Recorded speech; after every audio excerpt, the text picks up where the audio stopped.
కేసులను ఒక్కటే కలం పోటుతో ఆనాడు కాంగ్రెస్ ప్రభుత్వం ఆ కేసులను రద్దు చేసింది. రైతులకు ఉచిత కరెంట్ ఇచ్చింది.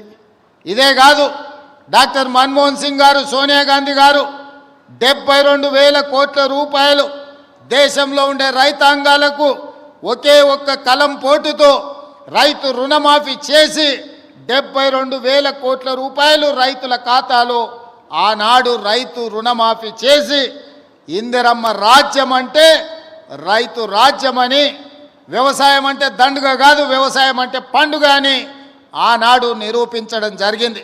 అదే కాదు, రైతులు పండించిన పంటకు గిట్టుబాటు ధర ఇచ్చుకుంటూ రైతు సంక్షేమానికి అన్ని రకాలుగా సహకరిస్తూ వ్యవసాయాన్ని ఒక పండుగగా ఆనాటి ప్రభుత్వం చేసింది.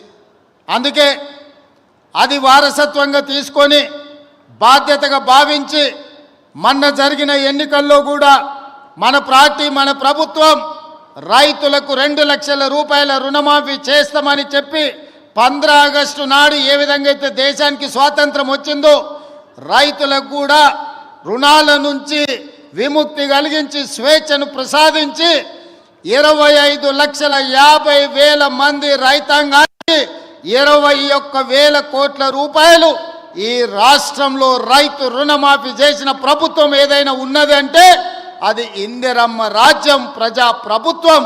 అందుకే ఈరోజు ధైర్యంగా మనం రైతుల దగ్గరికి వెళ్ళగలుగుతున్నాం. అదే కాదు, మొదటి విడత రైతు భరోసా 7,625 కోట్ల రూపాయలు రైతుల ఖాతాలో వేసి రైతులకు రైతు భరోసా కార్యక్రమాన్ని మనం అమలు చేయడం జరిగింది. ఇదే కాదు, మొదటి సంవత్సరంలో ఈ రాష్ట్రాన్ని పట్టి పీడిస్తున్న నిరుద్యోగ సమస్యను పరిష్కరించడానికి తెలంగాణ రాష్ట్ర ప్రభుత్వంలో మొదటి ఏడాదిలోనే 55,143 ప్రభుత్వ ఉద్యోగాలు ఇచ్చి ఈ రాష్ట్రంలో ఉన్న నిరుద్యోగ సమస్యను పరిష్కరించడానికి మన ప్రభుత్వం తీవ్రమైన కృషి చేసింది. ఈరోజు దేశంలోనే ఏ రాష్ట్రం, ఏ ముఖ్యమంత్రి చేయని విధంగా మన ప్రభుత్వం, మన నియోజకవర్గ ప్రజల ఆశీర్వాదంతో ఈనాడు తెలంగాణ రాష్ట్రంలో 55,163 ప్రభుత్వ ఉద్యోగాలను ఇచ్చి నిరుద్యోగులను ఆదుకున్న ప్రభుత్వం మన ప్రభుత్వం అని ఈ సందర్భంగా నేను తెలియజేయదలుచుకున్నా.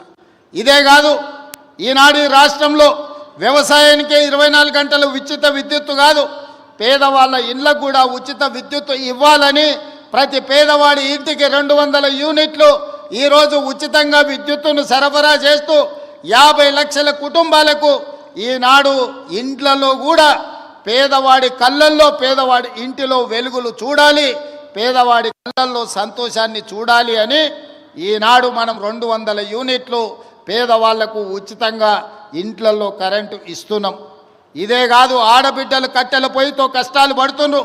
ఆనాడు సోనియమ్మ మీకు దీపం పథకం ద్వారా గ్యాస్ పొయ్యి సిలిండర్ ఇవ్వడమే కాకుండా 400 రూపాయలకే సిలిండర్ ఇచ్చింది. కానీ కేసీఆర్, మోడీ గారు అధికారంలోకి వచ్చి 400 రూపాయల సిలిండర్ను 1,200 రూపాయలు చేసింది.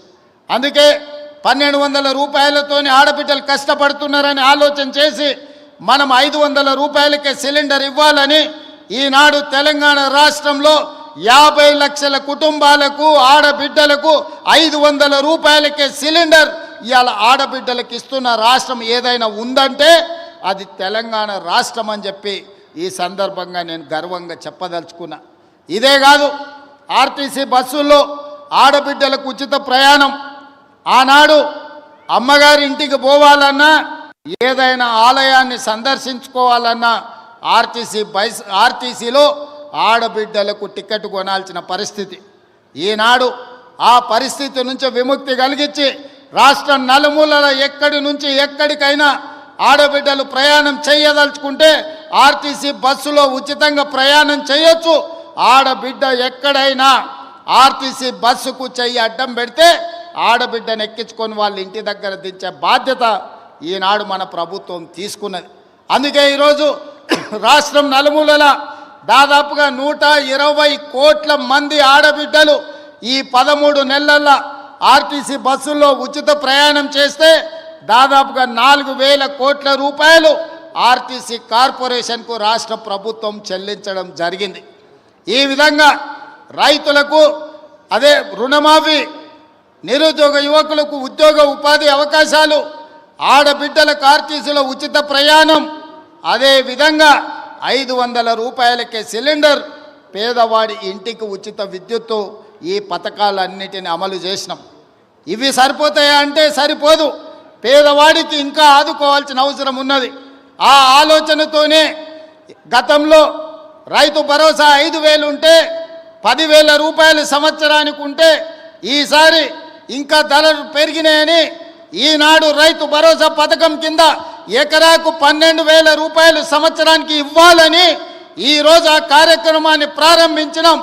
ప్రతి సంవత్సరం దాదాపుగా 20,000 కోట్ల రూపాయలు ఈనాడు రైతు భరోసా పథకం కింద ప్రతి ఎకరాకు 12,000 రూపాయలు ఇవ్వాలని ఆ పథకాన్ని ఈరోజు తెలంగాణ రాష్ట్రంలో ఉండే దాదాపుగా 70 లక్షల మంది రైతులకు కొడంగల్ శాసనసభ నియోజకవర్గం చంద్రవంచ నుంచి ఈరోజు ఆ కార్యక్రమాన్ని ప్రారంభించుకున్నాం.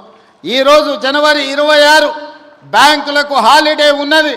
రాత్రి 12 గంటల తర్వాత ప్రతి రైతుకు, రాష్ట్రంలో ఉన్న వ్యవసాయ భూమి ఉన్న ప్రతి రైతుకు రాత్రి 12 గంటల తర్వాత ప్రతి ఎకరాకు 6,000 రూపాయలతోని మీ ఖాతాల్లో మీ నగదు టకీమని పడే విధంగా ఈరోజు కార్యక్రమాన్ని తీసుకున్నాం. ఇంత గొప్ప కార్యక్రమం, ఈ రాష్ట్రంలో ఉండే లక్షలాది మంది రైతాంగ కుటుంబాలను ఆదుకోవాలన్న కార్యక్రమం ఇవాళ కొడంగల్ శాసనసభ నియోజకవర్గం చంద్రవంచ గ్రామం నుంచి ప్రారంభించుకోవడం మనందరికీ సంతోషం. ఈరోజు రాష్ట్రం మొత్తం చంద్రవంచ వైపు చూస్తుంది అంటే రైతుల కళ్ళల్లో ఆనందం మనం ఈ వేదిక మీద నుంచి చూడాల్సిన అవసరం ఉన్నది. అదేవిధంగా పేదలు, నేను పాదయాత్ర చేసినప్పుడు సమ్మక్క సారలమ్మ జాతర నుంచి ములుగు నియోజకవర్గంలో పాదయాత్ర మొదలుపెట్టి ఆ రోజు ఖమ్మము, వరంగల్, ఆదిలాబాదు, అదేవిధంగా నిజామాబాదు, కరీంనగర్ ఈ ప్రాంతాలలో తిరుగుతున్నప్పుడు తండాలలో, గూడాలలో, మారుమూల పల్లెల్లో పేదోళ్ళు వచ్చిండ్రు. వాళ్ళందరూ అడిగినరు, సార్ భూమి ఉన్న వాళ్ళకే రైతు భరోసా ఇస్తున్నారు, భూమి ఉన్న వాళ్ళకే ఉచిత కరెంటు ఇస్తున్నారు, భూమి ఉన్న వాళ్ళకే అన్ని చేస్తున్నారు, భూమి లేని మాలాంటి పేదలను మీరు ఆదుకోవాల్సిన అవసరం ఉన్నది, మా కష్టాలు తీరవండి అని భూమి లేని పేదలు వచ్చి కలిసినారు. ఆలోచన చేసినాం, మంత్రివర్గంలో చర్చించినాం. అందుకే ఈనాడు భూమి లేని నిరుపేదలకు ఉపాధి హామీ పథకంలో పనిచేస్తున్న వాళ్లకు ఖచ్చితంగా సంవత్సరానికి 12,000 రూపాయలు ప్రతి కుటుంబానికి ఇవ్వాలని ఇందిరమ్మ ఆత్మీయ భరోసా కార్యక్రమాన్ని ఇవాళ చంద్రవంచలో ఈ గ్రామ పంచాయతీలో ప్రారంభించుకున్నాం. దాదాపుగా ఇందిరమ్మ ఆత్మీయ భరోసా కార్యక్రమం 10 లక్షల కుటుంబాలకు మేలు జరగబోతుంది. ఇవాళ భూమి లేని నిరుపేదలను, ముఖ్యంగా దళితులను, గిరిజనులను, ఆదివాసులను, బలహీన వర్గాలను ఆదుకోవడానికి పథకం తీసుకొచ్చినాం. వాళ్ళ ఖాతాలో కూడా సంవత్సరానికి 12,000 రూపాయలు వేయబోతున్నాం. వాళ్ళ నగదు కూడా రాత్రి 12 గంటల తర్వాత బదిలీ కాబోతున్నదని చెప్పి నేను ఈ సందర్భంగా తెలియజేయదలుచుకున్నా. అదేవిధంగా ఇందిరమ్మ ఇల్లు, పేదవాళ్ళకి ఇందిరమ్మ ఇల్లు అనగానే డాక్టర్ వైఎస్ రాజశేఖర రెడ్డి గుర్తొస్తాడు. ఆనాడు 2004 నుంచి 2014 వరకు ప్రతి పేదవాడికి, ఇల్లు లేని ప్రతి వాడికి ఇల్లు కట్టుకోవడానికి ఆనాడు ఇందిరమ్మ ఇల్లు ఇచ్చినాం. 2004 నుంచి 2009 వరకు, 2009 నుంచి 2014 వరకు నేను గురునాథ్ రెడ్డి గారి